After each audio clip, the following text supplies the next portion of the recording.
Camera start అయిందా? ప్రీతి, నీ దృష్టిలో అత్త అంటే ఏంటి చెప్పే? అత్త గురించి చెప్పాలంటే ఆమె కన్న కూతురు ఎలాంటి బట్టలు వేసుకున్నా నాదాని కాదు. కోడలు మాత్రం పద్ధతిగా చీర కట్టుకొని ఉండాలి.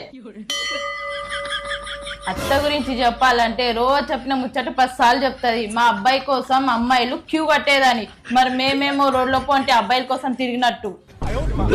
అత్త గురించి చెప్పాలంటే రోజు నన్ను కూసబెట్టి నా కొడుకుని నేను ప్రేమగా గారభంగా పెంచినా అని, మరి మా అమ్మ ఏమో మమ్మల్ని మీషో నుంచి ఆర్డర్ పెట్టింది.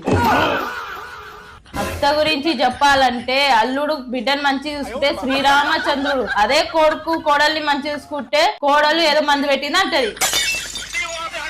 అత్త గురించి చెప్పాలంటే పెళ్లికి ముందు ఏం అవసరం లేదు, పెళ్లి తర్వాత ఏమిచ్చిరు మీ అయ్యవ్వ. ఇక ఇవన్నీ విన్న తర్వాత నా మొగుడు అంటాడు అత్తని